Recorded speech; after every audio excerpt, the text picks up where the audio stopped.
Chelsea ini nggak siap main di Champions League. Chelsea ini skuadnya tuh nggak padu dan belum siap untuk main di Champions League lagi.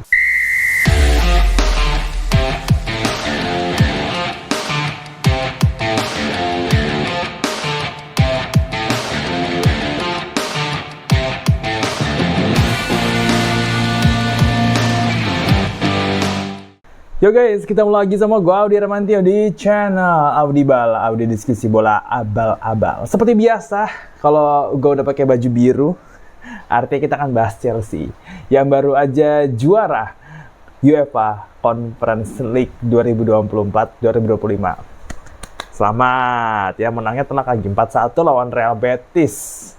Wah, ini kelihatan ya di babak kedua dan babak pertama itu dua pertandingan yang berbeda ya bagi Chelsea terutama nih.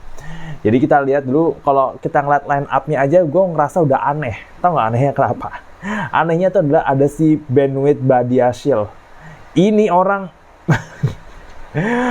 Benoit Badiashile itu waktu pas main di pramusim 2024 aja sebelum musim mulai itu udah red flag banget nih pemainnya. Gerakannya lambat, kayak nggak niat main. Terus fighting spiritnya juga zero kalau menurut gua. Dan dia somehow tuh nggak bisa berkoordinasi sama teman-teman timnya. Pasangannya Chalobah lagi. Si Colwill kagak main. Terus Reece James juga nggak main. Malah Gusto ini berapa kali lagi jelek performanya. Emang agak aneh ya. Gua akan bahas sedikit aja soal pertandingan ini ya. Jadi babak pertama ini Chelsea emang nggak bisa ngapa-ngapain. Kalau kita lihat statistiknya aja tuh udah jomplang banget ya. Dia cuma 4 kali nge-shot, on target cuma sekali, yaitu dari Palmer, dan 0 big chance. Bahkan untuk akurasi operannya itu memang 88% atau 308. Tapi 187 itu di on half ya, di tepat daerahnya dia sendiri. Sedangkan di tempat lawan cuma 121. Sedangkan kalau di babak kedua, wah itu superior banget ya. 7 shot, 6 on target, 4 jadi gol, possession 64%, terus passingnya itu memang cuma 85% akuratnya ya, tapi 107 di bagian opposition half-nya, di daerah lawan, 99 daerah sendiri. Jadi memang terlihat sekali perubahannya ya setelah masukin Reece James. Terus dia juga ganti kalau nggak salah kan ya, yang diganti itu masuk di babak kedua itu Reece James sama Colwill ya, abis itu masukin Jadon Sancho sama Kieran Dewsbury Hall yang akhirnya mereka berdua ini kombinasi jadi gol ketiganya Chelsea. Ya ini memang kelihatan ya, Chelsea kalau gak juara di Conference League bubarin aja mendingan. Orang lawan-lawannya aja juga kayak, waduh itu kayak FC Noah. Klub mana itu FC Noah? Shamrock Rovers. Semifinal aja lawannya Djurgården coba. Ya Allah, itu klub Swedia. Swedia tuh lebih identik sama Malmo, ya kan? Ini Djurgården, pertama kali gue juga dengar namanya ya. Ya tapi intinya Chelsea memang layak dan memang harus juara di sini. Kalau nggak juara bubarin aja, karena ini kompetisi kasta ketiga antar klub Eropa. Ya, bukan levelnya Chelsea. Chelsea itu levelnya ya Champions League, atau sejelek-jeleknya itu adalah Europa League gitu.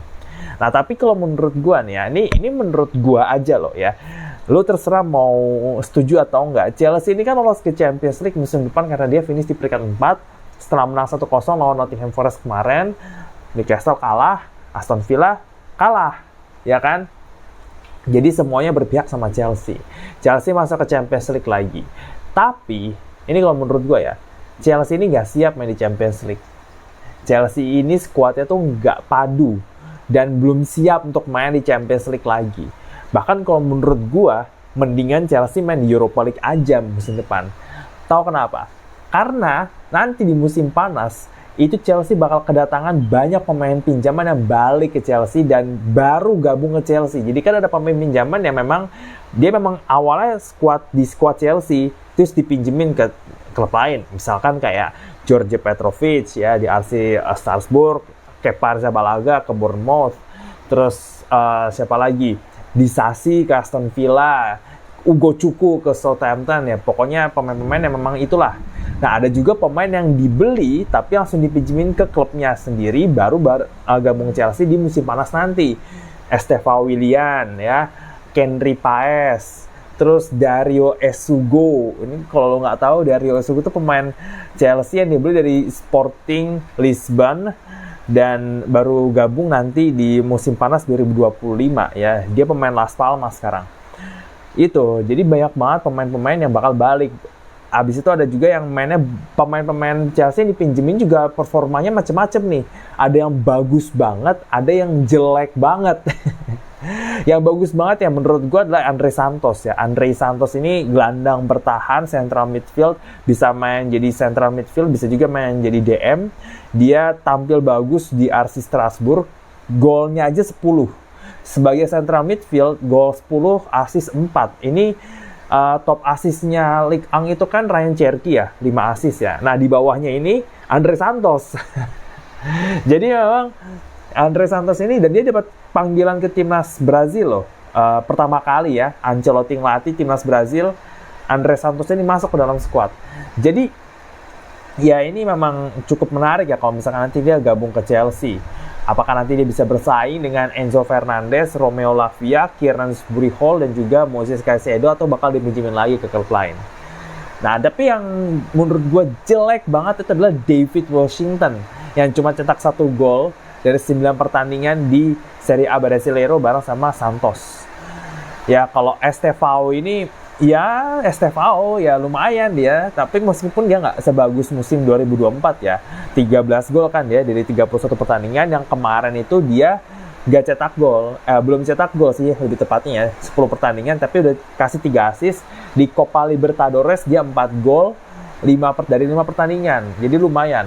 Kendry Paes itu juga agak-agak menurun ya. Kalau dia waktu pas dibeli Chelsea, itu dia cetak 4 gol, 3 assist dari 13 pertandingan. Musim 2024 di Serie A Ekuador. Ini pemain Ekuador ya. Tapi sekarang dia cuma cetak 3 gol sama 12 assist ya di Liga Ekuador. Jadi memang menurun, tapi di timnasnya dia gacor. Kemarin di Copa America dia main inti ya.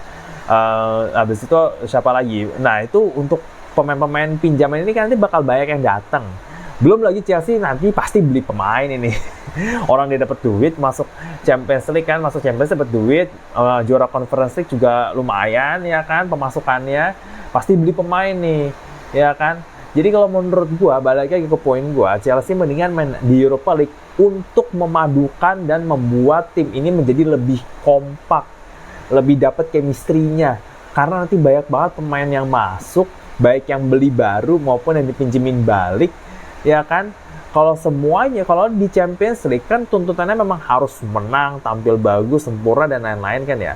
Otomatis pemain-pemain yang tadinya nih gak banyak dapat kesempatan, ini sulit untuk main lagi. Karena di Conference League itu, Chelsea itu sebagian besar pakai pemain-pemain muda. Ada yang dari pemain akademi, ada yang pemain dari luar. Coba, lu pasti nggak kenal nama-namanya kan. Yang mungkin lu cukup kenal ya, fans Chelsea sih terutama ya, pasti Tyreek George, Josh Achempong. Ini kan dua ini sering banget main di tim inti ya. Tapi coba, ada remaja 16 tahun Reggie Walsh. Dia debut loh di semifinal lawan Djurgården. Ada Shumaira Mehueka, coba. Shumaira Mehueka namanya. Habis itu siapa lagi? Ada macam-macam, mau gue sampai nggak hafal nih pemain-pemain Chelsea yang main kemarin. Atau Ampah, siapa ini Atau Ampah? Ya, jadi banyak nih pemain Chelsea yang diorbitin di Conference League. Belum lagi di fase liga itu. Kalau lihat ya timnya Chelsea waktu main di fase liga itu kayak tim Chelsea itu punya tim A sama tim B. Nah, tim B ini nih kipernya kan kayak Jorgensen, backnya itu ada Badiashile ya, terus Tosin juga main di situ karena Colwill kan tadinya duetnya sama Fofana kan. Baru Fofana cedera, Tosin naik ke tim inti. Terus back kirinya Renato Veiga. Oh ya, Renato Veiga ini juga balik ya dari Juventus. Habis itu kanannya ada Josh Achempong, tengahnya Kieran Hall, depannya ada Mark Guiu, Christopher Nkunku yang jarang main di Premier League.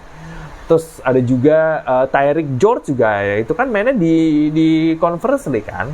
Jadi ini pemain muda dari akademinya aja ini banyak yang potensial, sedangkan ada banyak banget pemain muda yang datang dari luar, baik beli maupun dipinjemin. Ini tim kalau main di Champions League ya, gue nggak yakin mereka bisa melangkah jauh. Paling sebagus-bagusnya ya, itu ikut playoff 16 besar. Itu pun kalau bisa lolos ke 16 besar ya. Tapi kalau udah masuk ke playoff 16 besar aja, menurut gue udah bagus Chelsea. Karena tim ini nggak kompak. Kelihatan di final Conference League, di pertandingan-pertandingan terakhir ini nggak kompak Chelsea ini. Nggak kompak ya, belum kompak. Jadi belum padu ini. Kalau misalkan ada 1-2 pemain yang jelek, gak ada yang bisa ngangkat. Belum lagi nggak ada sosok pemimpin, ya paling cuma Reece James doang sama Levi Colwill menurut gue ya.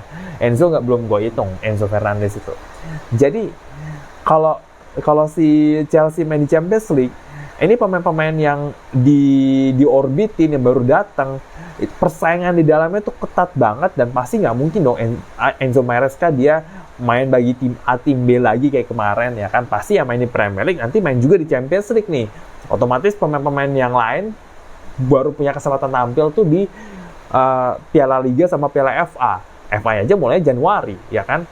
Nah itu belum lagi tim yang ada ya, itu juga masih banyak miss-missnya gitu kan. Belum padu tim ini, belum benar-benar padu. Jadi kalau dia main di Champions League, ya tantangannya akan lebih besar ya untuk memadukan tim ini. Padahal kalau dia main di Europa League, ya kayak main di Conference League aja, bikin tim A, tim B, ya tapi tetap push masuk ke final, juara, biar ada trofi, biar nggak kosong gitu kan. Trofi itu penting ya, apalagi buat masa depan Enzo Maresca. Gua rasa Chelsea ini jangan sampai mencat Maresca loh ya, karena ini lagi tengah jalan proses dan Chelsea ada di track yang bener. Jadi kalau dia mencat Maresca, ini bakal kacau lagi nih nanti nih, ya kan? Karena Maresca ini kan diambil untuk memang proyek jangka panjang, bukan jangka pendek gitu kan.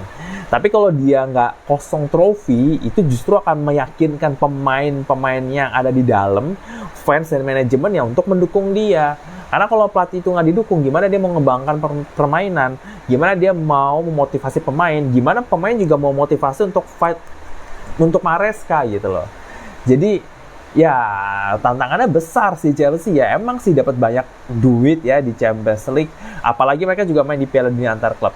Tapi tetap aja untuk memadukan sebuah tim, membuat tim ini kompak, dapat chemistry, butuh waktu. Dan nggak bisa semusim, 2 musim. Ini paling nggak 3-4 musim lah, baru bisa Chelsea tuh bersaing konsisten lagi di atas. Tapi kita lihat aja ya, Chelsea ini nanti pergerakan transfernya gimana. Ya dia sebenarnya butuhnya tuh sebenarnya striker sama tengah. Nah tengah ini kan nanti ada Kendry Paes masuk nih ya, kita lihat nih. Nanti dia mainnya kayak gimana. Ya belum jelas juga dia bakal main di Piala Dunia antar klub atau enggak gitu kan. Tapi pemain-pemain nanti yang kayak Estevao, Kendry Paes, Esugo ya kan. Ada juga Carney Chukwuemeka ya, jangan lupa ya. Itu bakal balik. Nah, itu juga dengan posisi kiper. Gua rasa Chelsea nggak bisa nih main sama Jorgensen sama Sanchez ya. Performanya ini terlalu angin-anginan, nggak konsisten, banyak blunder. Nggak bisa memberikan keamanan lah ya kan. Kalau bisa gua suggest ya, mending Chelsea pakai lagi tuh Kepa Arrizabalaga. Karena dia main cukup bagus waktu sempat dipinjemin ke Real Madrid dan main bagus juga di Bournemouth. Jadi nggak ada salahnya kan pakai Kepa lagi, toh dia lebih berpengalaman sekarang dibandingin waktu dia datang dulu. Oke, gimana menurut lo? Chelsea udah siap belum nih bersaing di Champions League dan menjadi pesaing utama buat gelar juara Premier League? Atau ya tim ini nanti mungkin jadi ngeramein aja ya, syukur-syukur dapat trofi, kalau enggak ya udah gitu. Oke, tulis di kolom komentar di bawah. Jangan lupa untuk like video ini, share ke teman-teman lo lewat WhatsApp, Telegram, Line, dan lain-lain. Dan jangan lupa untuk subscribe channel Audible, nyalain loncengnya supaya dapetin notifikasi saat gue upload video baru. Dan masuk ke page IBN Times gua, karena di situ akan ada banyak artikel menarik seputar sepak bola. Kita ketemu lagi di video selanjutnya. Gue Ramantio, ciao ciao.